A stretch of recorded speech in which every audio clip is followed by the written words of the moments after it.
measurement of time, and simple pendulum. In offices and home, we commonly use a pendulum clock to note time. And what is it based on? It is based on the periodic oscillations of a pendulum. Now, what is a simple pendulum?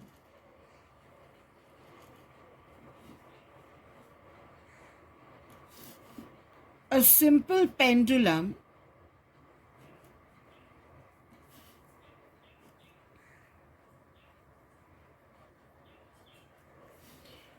is a heavy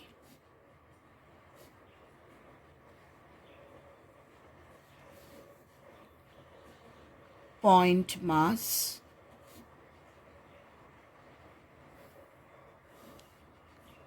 known as a bob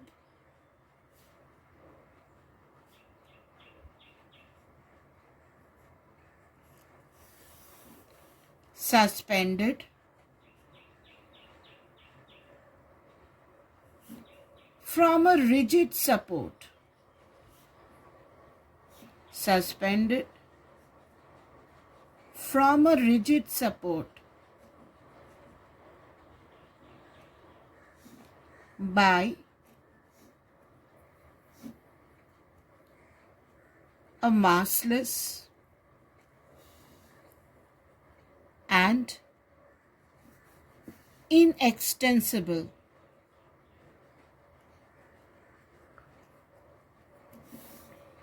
string.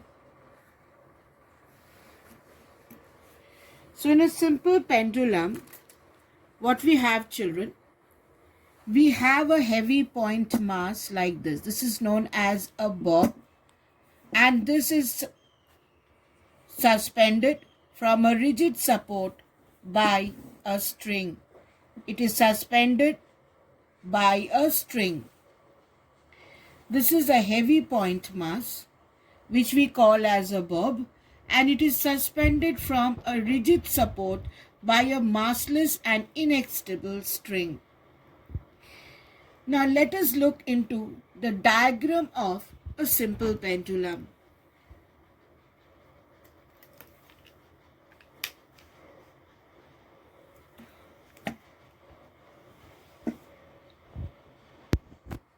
Now this is my rigid support.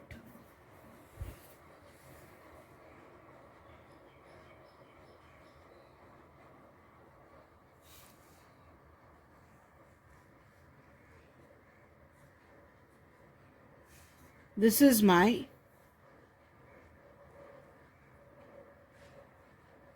rigid support.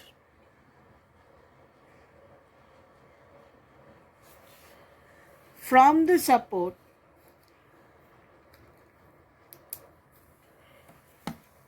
hangs a string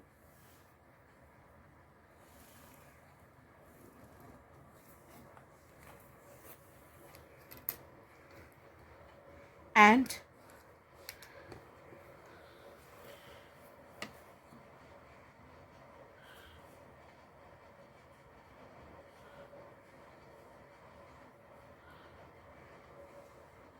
here is my bob.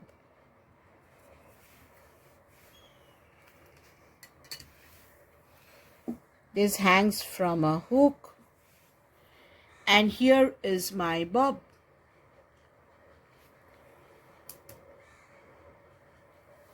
This is my center of the bob.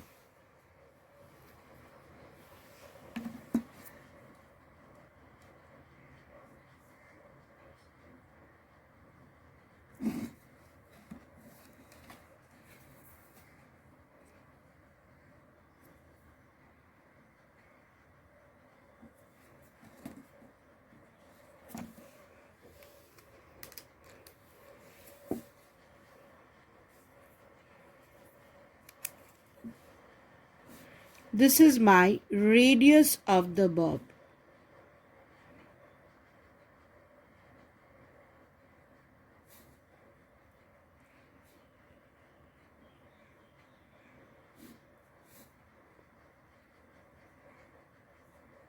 say small r.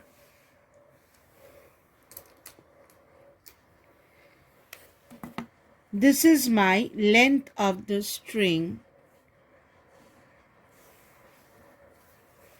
capital L.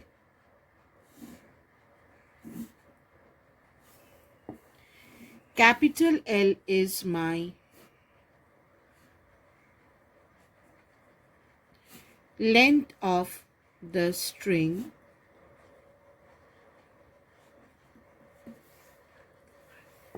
Capital L plus R is known as small l, which is called effective length of the pendulum. Capital L plus small r is called my effective length. That means from the point of suspension to the center of gravity, this length is called small l. Small l is my effective length.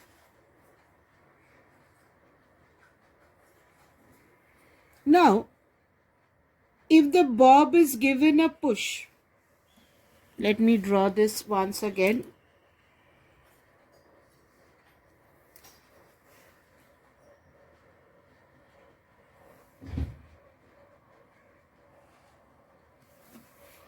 This is my rigid support.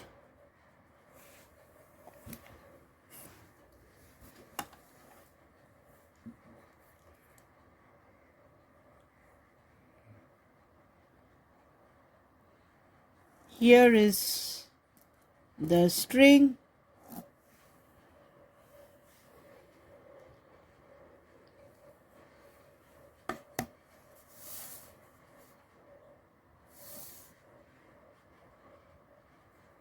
Here is my bob. Now, if the bob is given a push, this angle should not be large. If the bob is given a push, it comes this side.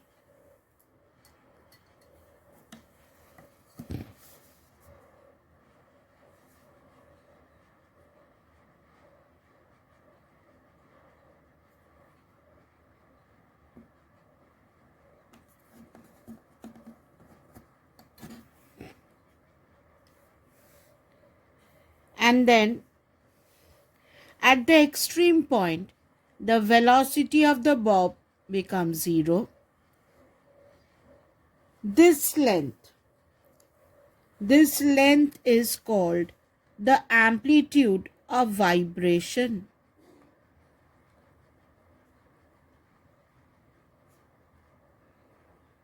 This is called amplitude.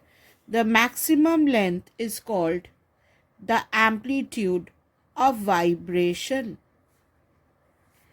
The maximum length is called the maximum displacement is called the amplitude. The bob goes in this way, comes back, and after it comes back, it goes the other way.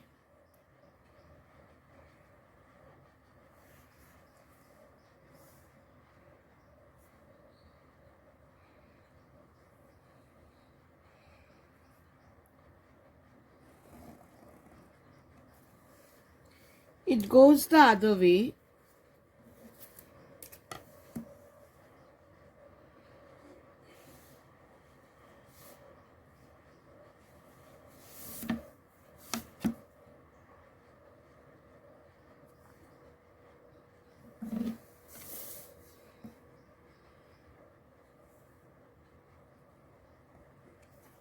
It goes the other way.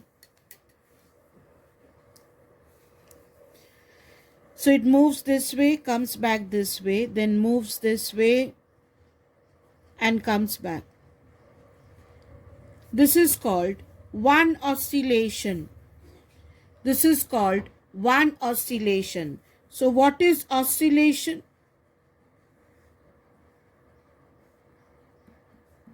Oscillation is one complete to and fro motion. It is one complete to and fro motion of the pendulum.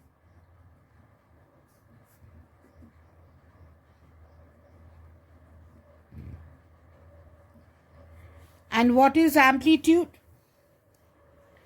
What is amplitude?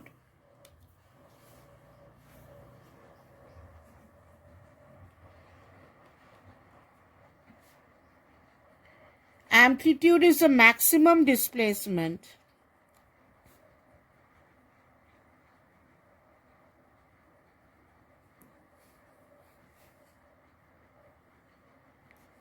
It is the maximum displacement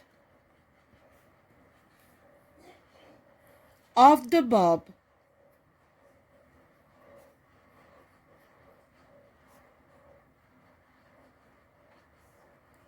from its mean position. Which is its mean position? This is called mean position.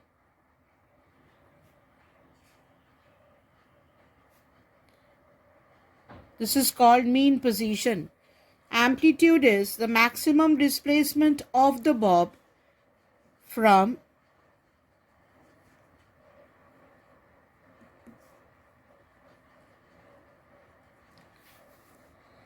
its mean position on either side. It can be this side, it can be this side.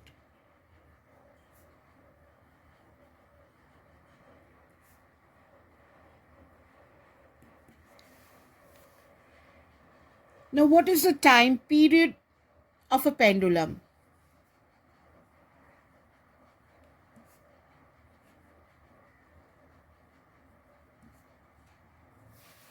What is the time period of a pendulum? The time period of a pendulum is the time taken by the bob to complete one oscillation. So this is the time taken.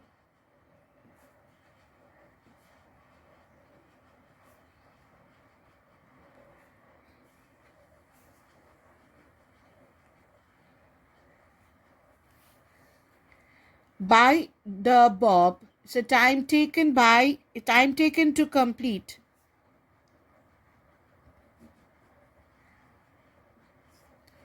one oscillation.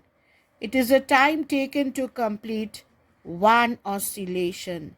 And the time period we will denote it by the capital letter T.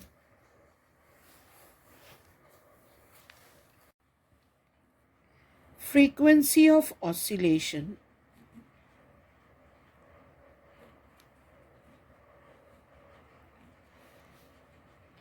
is equal to the number of oscillations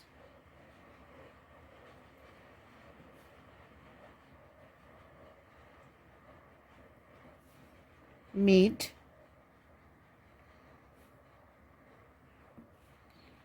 in 1 second. Now, how is frequency and time period related?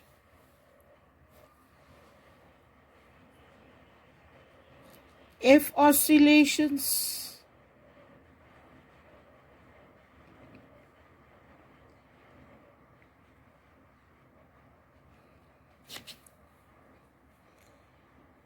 occur in 1 second, one oscillation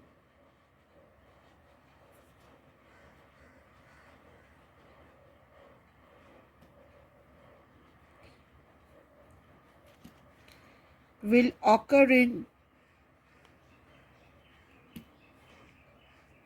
1 by f second, and the time taken for one oscillation is time period. So we can say from here we can conclude that time period is equal to 1 by f. time period is equal to 1 by f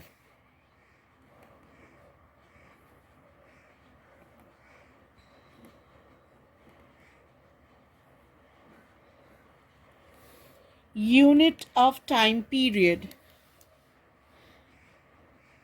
is seconds and unit of frequency is 1 by second, which is called hertz, Hertz, and the symbol is Hz. Now, what are the laws that guides this motion of a simple pendulum? There are 4 laws which tells us about the motion of simple pendulum. The first law is the law of length.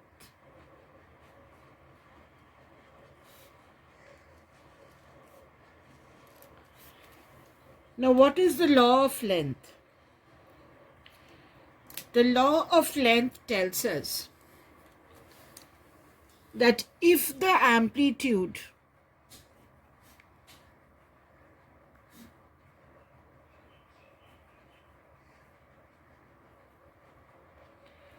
of oscillation is small,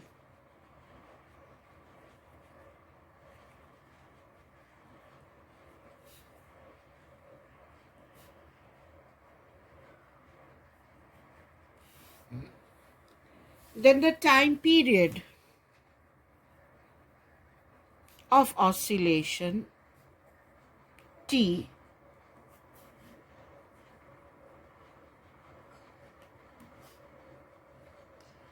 time period of oscillation capital T varies directly as the square root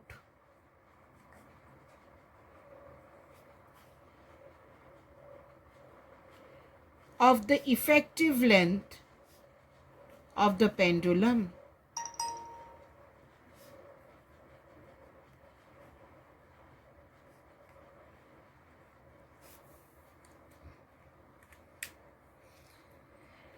So here we can say that time period of the pendulum is directly proportional to square root of the effective length of the pendulum. Now, what is the effective length? The effective length is the length of the string plus the radius. So, effective length small l, effective length is length of the string plus the radius of the bob. The second law, we move on to the law of isochronism.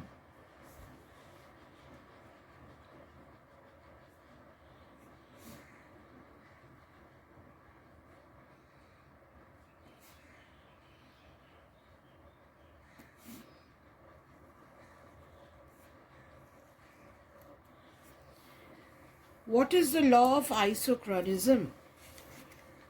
The law of isochronism tells us that oscillation of a simple pendulum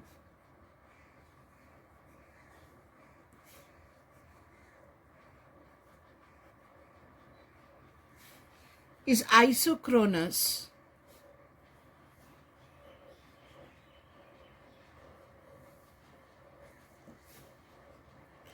only for a small swing.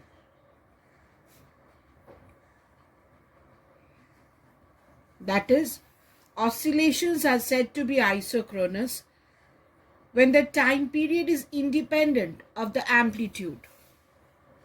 This tells us time period is independent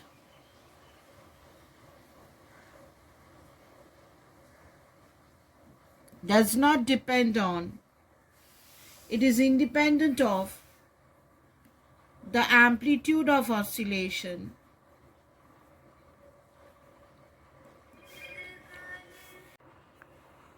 provided the amplitude is small.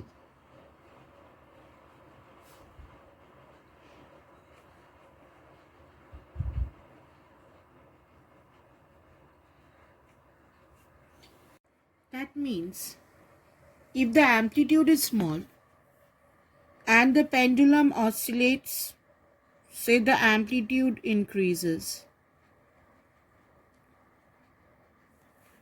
Now this is my new oscillations.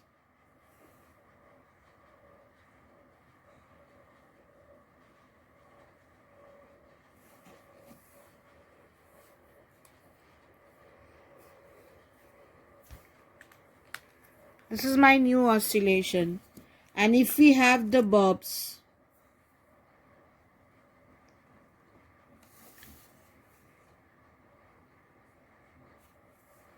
going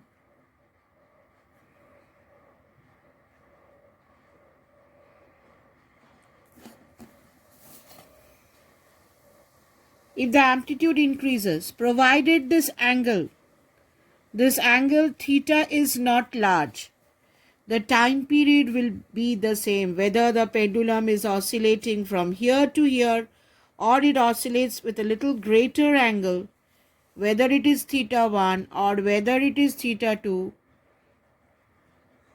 time period remains the same provided the amplitude is not very large. We move on to the third law. The third law is the law of gravity.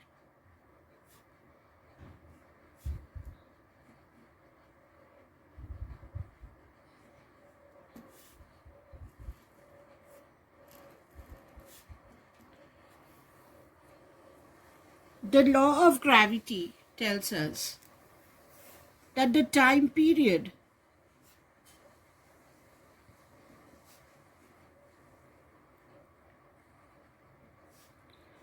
of oscillation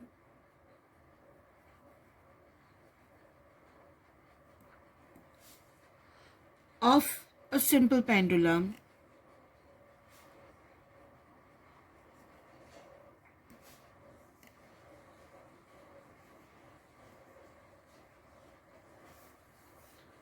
is inversely proportional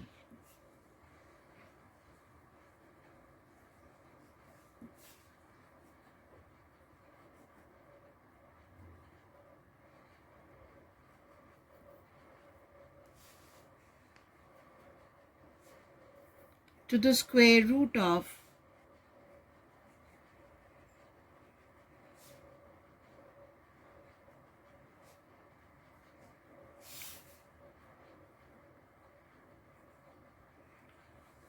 acceleration due to gravity. So this tells us that the time period of oscillation is inversely proportional to square root of acceleration due to gravity.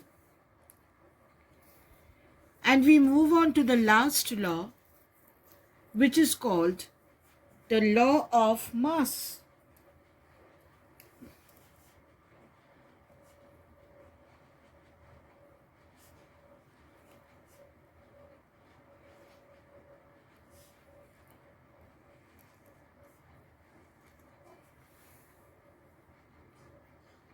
The law of mass tells us that at a particular place means where g remains constant. At a particular place, the time period of oscillation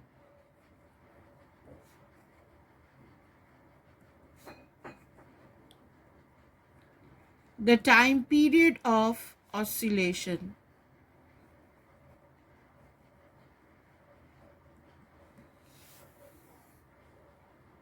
is independent of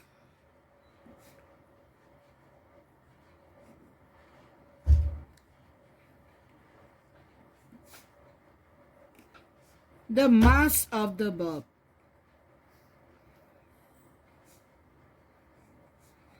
It does not depend on the mass of the bulb.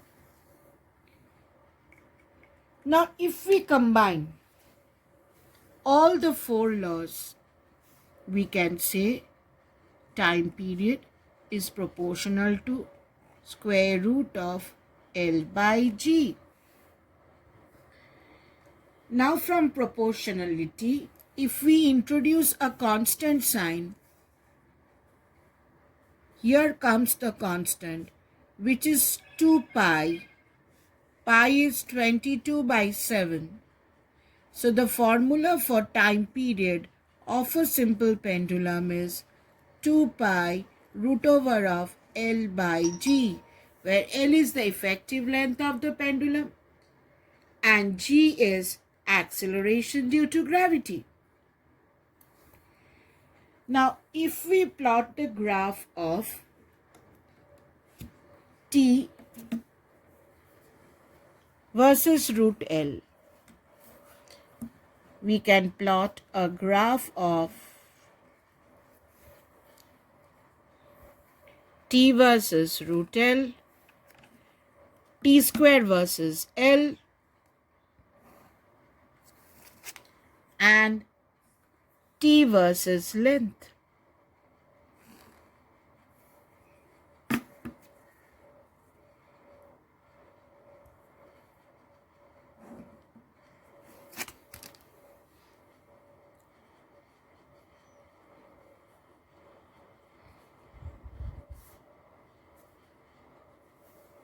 We can plot a graph of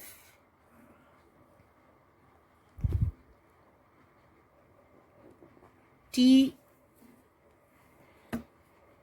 square root of L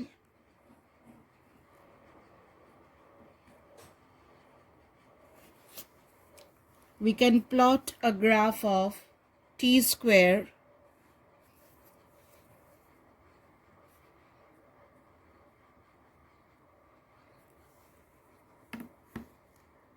and L.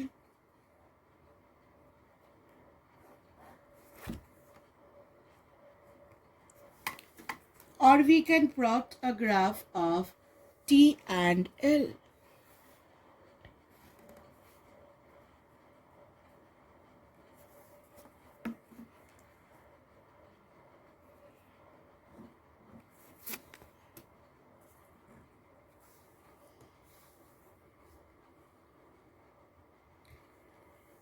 Now here we see T is directly proportional to L, provided we are in a square root of L. T is directly proportional to square root of L.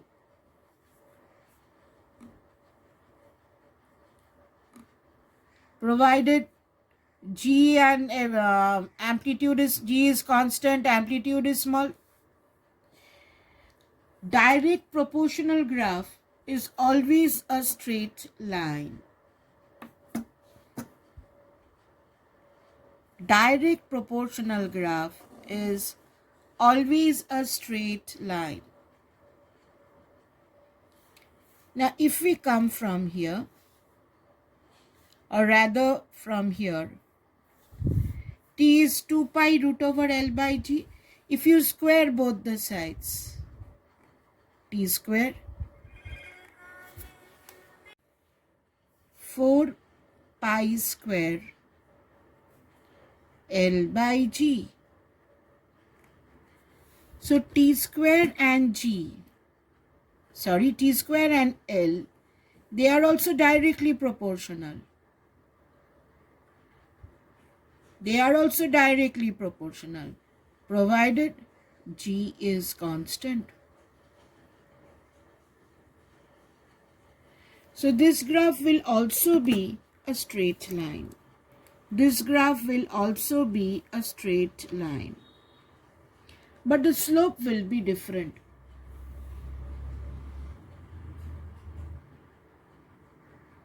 Slope will be different. Now, what is the slope? Here, we are plotting t and root L. So, t is 2 pi root over of L by G. Slope of the graph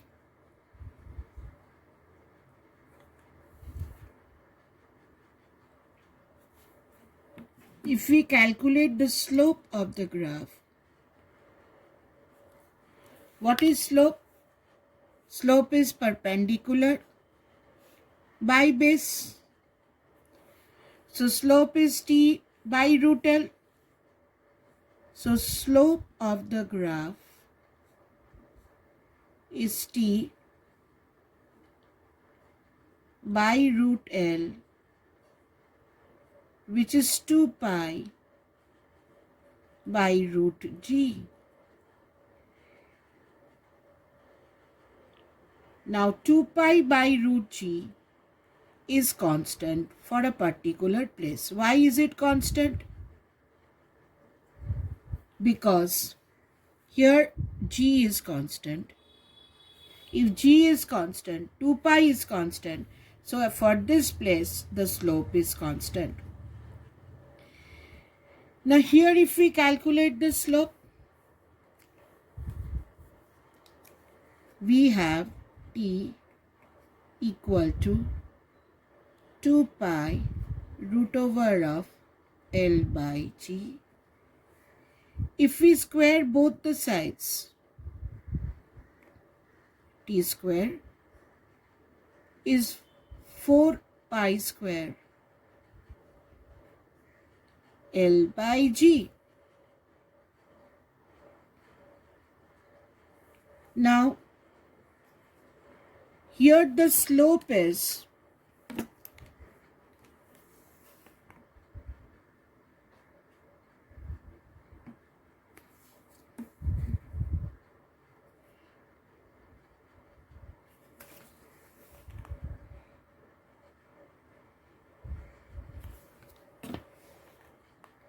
this is t square, this is L. So slope is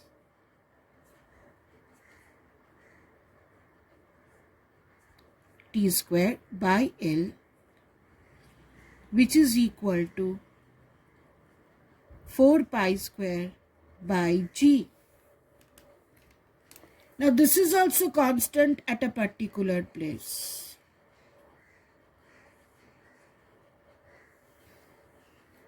Now if we compare the two slopes, this can be written as square root of